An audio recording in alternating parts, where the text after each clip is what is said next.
नमस्कार दोस्तों, मैं राजकुमार मौर्य प्रखर इंडिया यूट्यूब मंच पे आपका स्वागत है।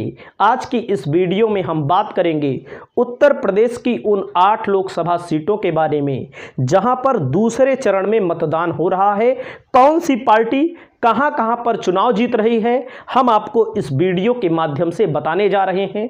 चैनल पर आप पहली बार आए हैं तो चैनल को जरूर सब्सक्राइब करिए।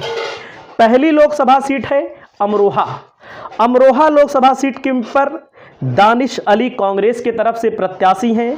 बीजेपी की तरफ से कंवर सिंह तंवर, बीएसपी की तरफ से मुजाहिद हुसैन। तो अमरोहा लोकसभा जो सीट है, यहां पर कांग्रेस और समाजवादी पार्टी गठबंधन की तरफ से दानिश अली जो प्रत्याशी हैं, प्रबल मजबूत प्रत्याशी है यहां पर। लेकिन यहां पर सीधा जो मुकाबला होना है बीजेपी और कांग्रेस के बीच में होना है, और बीएसपी के मुजाहिद हुसैन यहां पर अहम भूमिका निर्भर करेंगे। 2019 के चुनाव में यहां पर बीएसपी के टिकट पर दानिश अली चुनाव जीत गए थे, लेकिन 2024 के चुनाव में कौन जीतेगा, यहां पर दानिश अली भारी प्रत्याशी लग रहे हैं। अब 4 जून को पता लगेगा कि यहां पर कौन जीतेगा।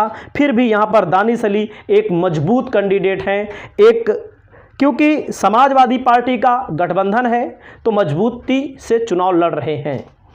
अगली सीट है मथुरा की।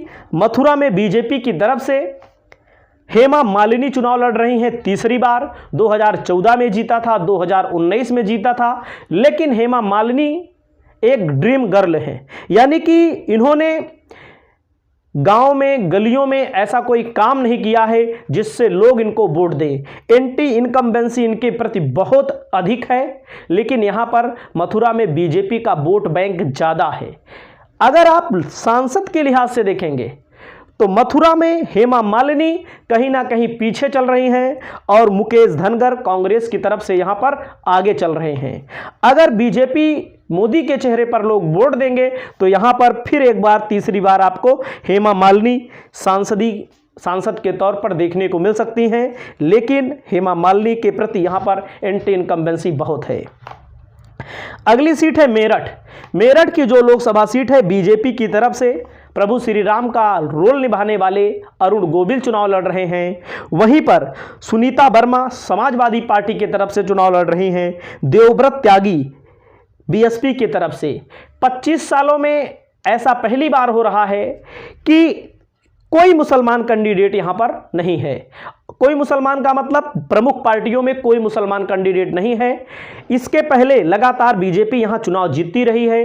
यहां मुसलमानों की जो संख्या है लगभग 40 से 45% के ऊपर है, लगभग 45% है। इसके पहले जब चुनाव होता था तो बीएसपी अलग लड़ती थी, मान लीजिए समाजवादी पार्टी अलग लड़ती थी, तो दोनों पार्टियां मुस्लिम कैंडिडेट ही दे देती थी। 2014 की बात करें, 2009 की बात करें तो मुसलमान कैंडिडेट ज़्यादातर यहां पर लड़ जाते थे, दोनों अलग अलग पार्टियों में। लेकिन पहली बार यहां पर हो रहा है, समाजवादी पार्टी ने सुनीता वर्मा दलित चेहरा है, इनको मैदान में उतारा है, और यहां पर कहीं ना कहीं समाजवादी पार्टी भारतीय जनता पार्टी पर 20 है। इस सीट की जीतने की प्रबल दावेदार है, क्योंकि इस बार बसपा ने भी मुस्लिम प्रत्याशी नहीं उतारा है, देवव्रत त्यागी को उतारा है। जो त्यागी समाज का वोट है बीजेपी का माना जाता है। तो मेरठ लोकसभा सीट बीजेपी के लिए, ये जान लीजिए लगभग बीजेपी यहां हार चुकी है। अब रिजल्ट जो आएगा वो भविष्य में देखेंगे, लेकिन मेरठ लोकसभा सीट बीजेपी हार चुकी है लगभग, क्योंकि अरुण गोविल अचानक से प्रत्याशी आए हैं यहाँ पर, और यहाँ पर सुनीता वर्मा स्थानीय भी हैं और दलित हैं, मजबूत नेता हैं, तो यहाँ की मेयर भी रही हैं, इनके पति विधायक भी रहे हैं। अगली सीट है बागपत। बागपत में लड़ रहे हैं आरएलडी की तरफ से राजकुमार सांगवान।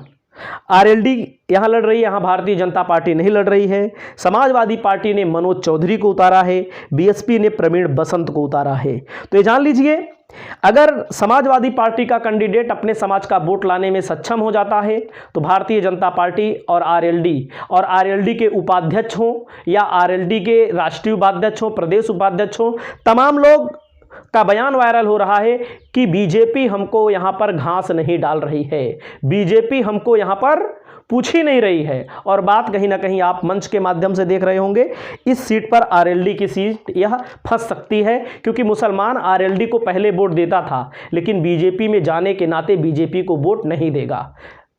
अगली सीट है गाजियाबाद की सीट। गाजियाबाद की सीट पर बीजेपी लड़ रही है। बीजेपी ने अतुल गर्ग को टिकट दिया है और यहां पर कांग्रेस ने डॉली शर्मा को टिकट दिया है। और यहां पर जनरल बीके सिंह चुनाव लड़े और मोदी जी से ज्यादा वोटों के अंतर से चुनाव जीते। लगभग 8 लाख वोट पाए थे, 8 लाख से ऊपर, और जीत हार का अंतर जो था 5 लाख, 5.5 लाख का अंतर से जीते थे चुनाव। यहां पर उनका टिकट काट दिया गया। और यहां पर ठाकुर समाज जो है कहीं ना कहीं नाराज है। इसलिए नाराज है कि ऐसे प्रत्याशी का टिकट काटा गया, ऐसे सांसद का टिकट काटा गया जो आसानी से चुनाव जीत सकता है। तो यहां पर कहीं ना कहीं बीजेपी के लिए मुश्किल हो सकती है, क्योंकि ठाकुर समाज की संख्या यहाँ पर ज़्यादा है। यहाँ पर क्षत्रिय समाज बीजेपी के विरोध में है। हालांकि मेरा जो मानना है कि कितना भी विरोध हो, बीजेपी को ही वोट देता है। तो बहरहाल गाजियाबाद की जो सीट है बीजेपी के खाते में जाएगी, मैं आपको पहले से बता दे रहा हूँ। लगातार बीजेपी यहाँ जीतती रही है। अलीगढ़ सीट पर बीजेपी ने सतीश गौतम को उतारा है, समाजवादी पार्टी ने विजेंद्र सिंह को उतारा है। अलीगढ़ की सीट बीजेपी के खाते से जा सकती है, यह समाजवादी पार्टी इंडिया गठबंधन में आ सकती है।